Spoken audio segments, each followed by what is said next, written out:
welcome back to the Finger Guns Podcast with Tony, Dave, and James. I am Here we are again for an interview co-host, Jimmy, and I'm here with... Dynamic Dave Baldwin. And that's it today.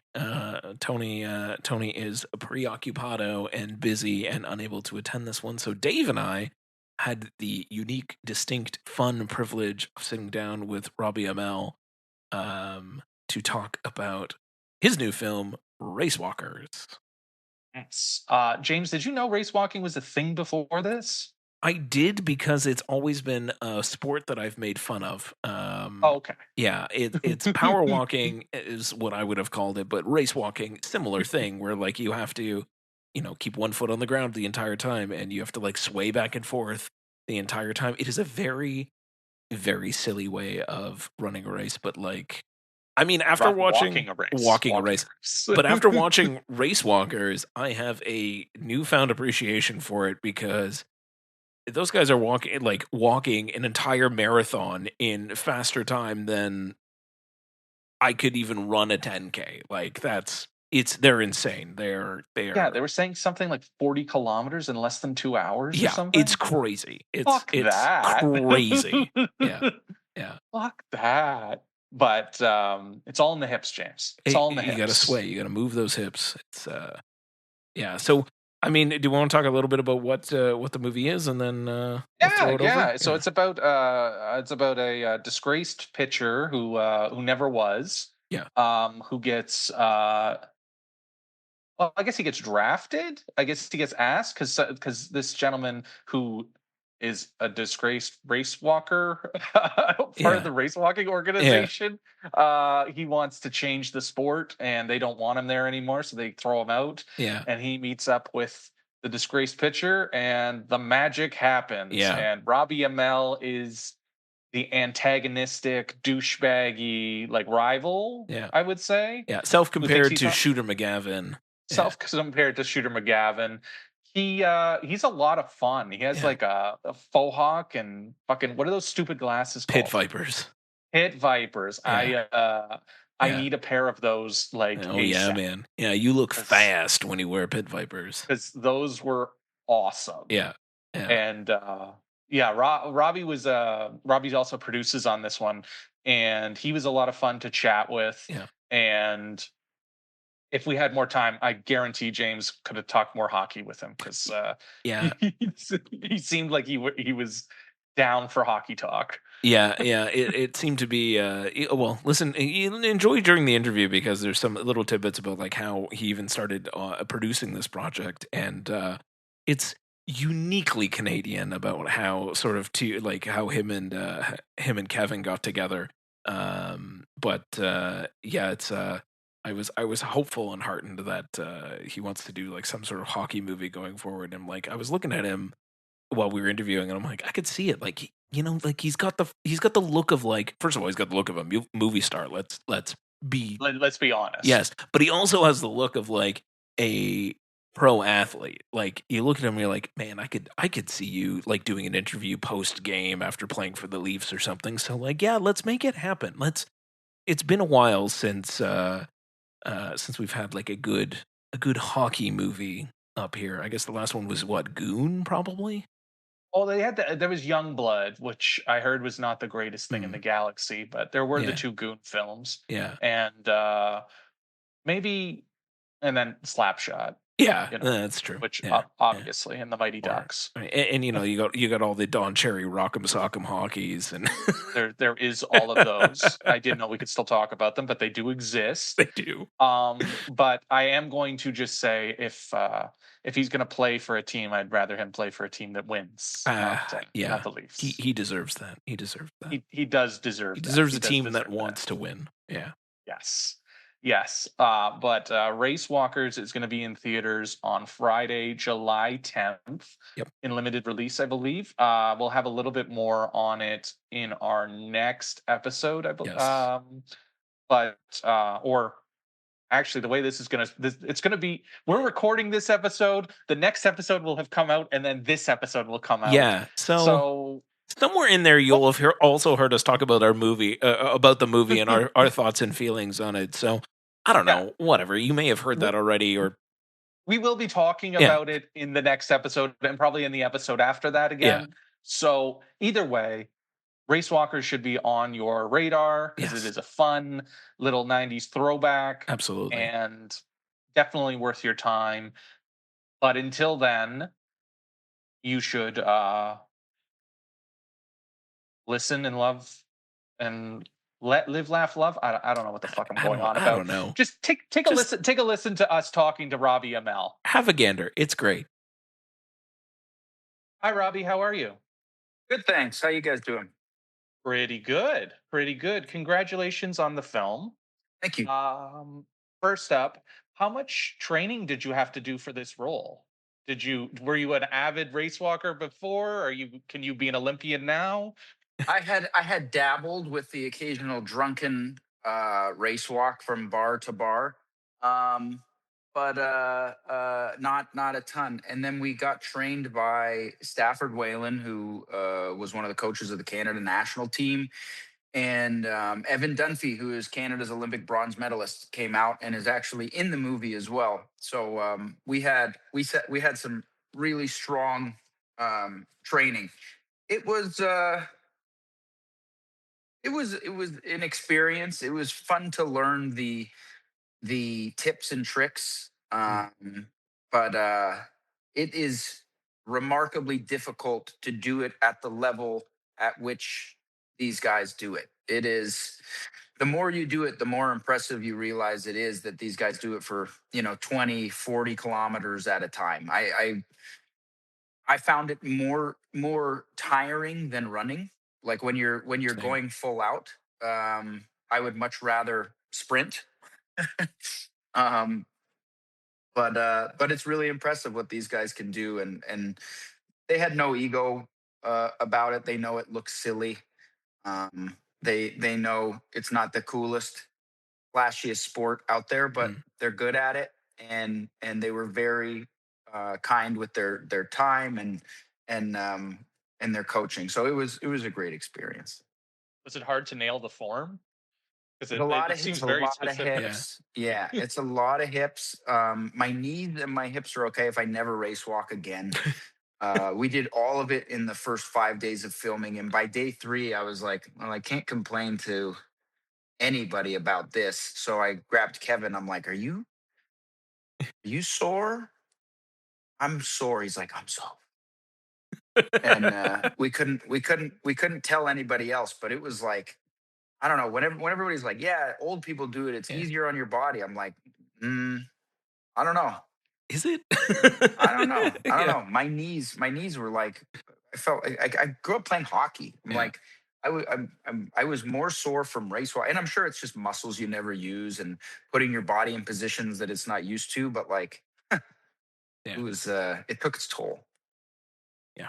More hip swaying than you ever do in your day-to-day life. All the hips, so much hips.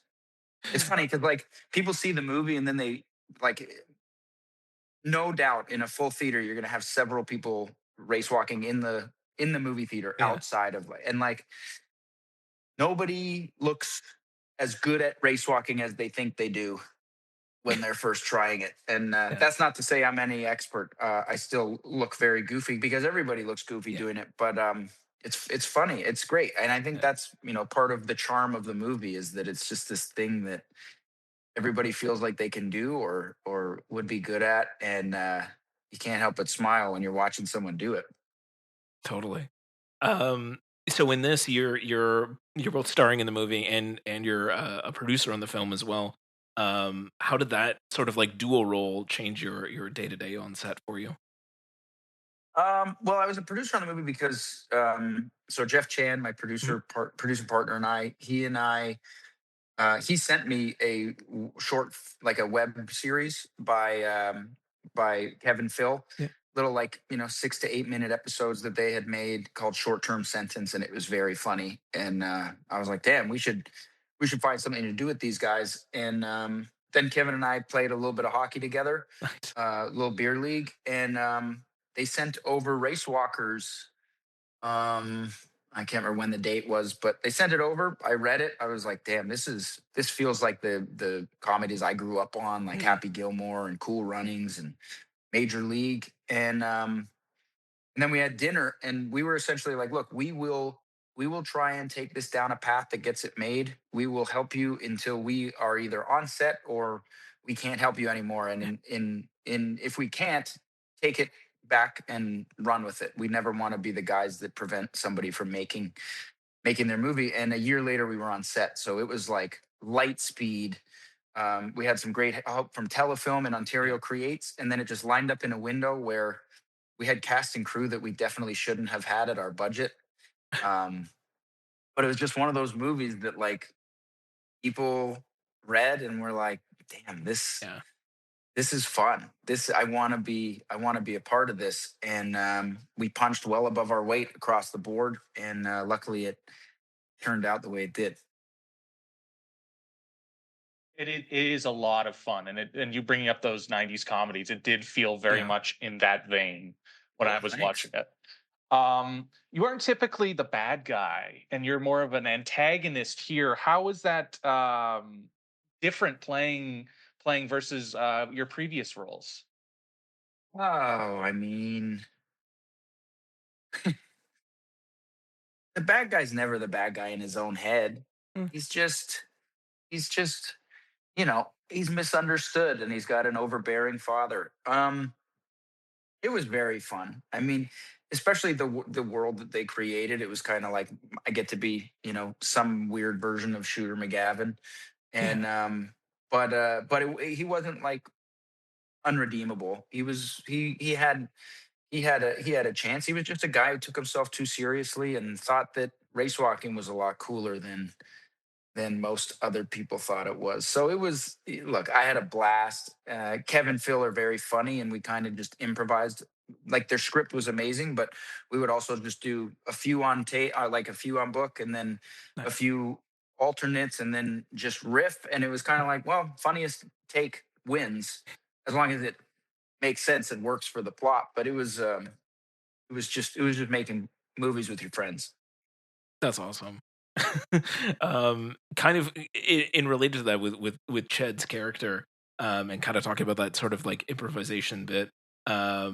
What was it like building that kind of like that archetype with like the faux hawk, the pit vipers, the short shorts? Like, was that all part of like Ched's like character description in the script? Did you add something into that, or No, I mean, it didn't say anything about the glasses or the mohawk, but yeah, it was just about it, a guy that takes himself very seriously and thinks that he's like, the stud athlete who just happens to be a race walker. The mohawk was because I had wrapped The Witcher a little while oh, before, and my wife loved the mohawk, so I kept it for a little while, and then I was gonna grow it out, and she's like, "It kind of works."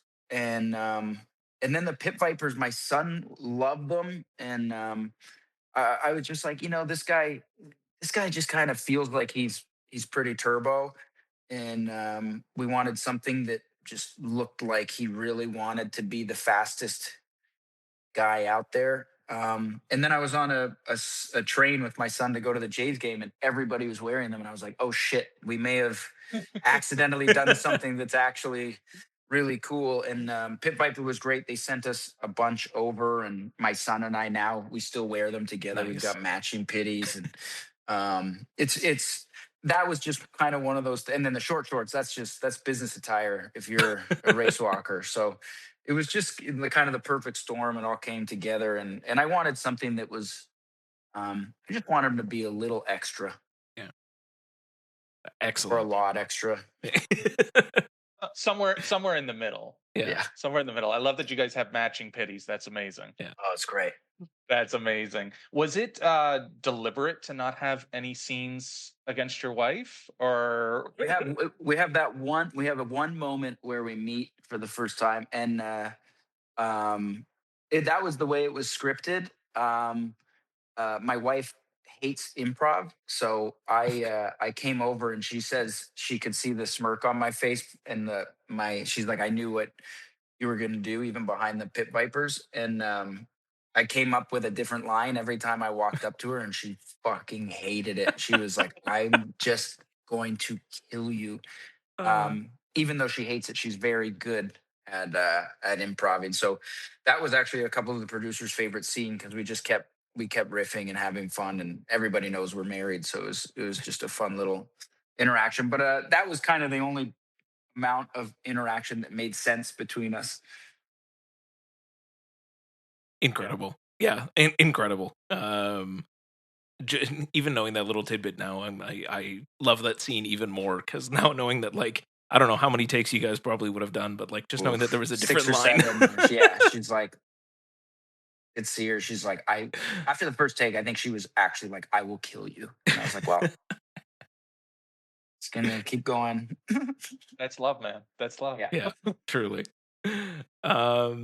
So I mean, what? So you've now. Oh, I'm not going to say that you've mastered the art of race walking, but you know, you certainly more than I know about Better race than walking most, now. yeah. What's the next sport movie that you want to take on, or what are we seeing you in next? I want to do a hockey movie. I've Oh. wanted to do a hockey. I grew up playing. I still play in the men's league. Yeah. I help coach my son's team. I would love to do a hockey movie. They don't make a ton of them, but you know, with the success of heated rivalry and off campus, not that the hockey is the selling factor on those shows, but you know, maybe it'll help push a couple more hockey movies through. We'll see. I was watching them because of the hockey. Yeah. Am I the only one? There you go. Yeah. I was honestly disappointed in the first episode of Heated Rivalry. There was so little hockey. Where's all the hockey? Yeah, and this was a hockey movie. Oh, that's awesome. Yeah, that's so great. Yeah. Thank you for your time today, Robbie. We really appreciate it. Congratulations on the film, and all the best, sir. Thanks, guys. I appreciate it. Thank you. Thank you. Thank you, gentlemen. Robbie, can you stay on? Yep. Perfect.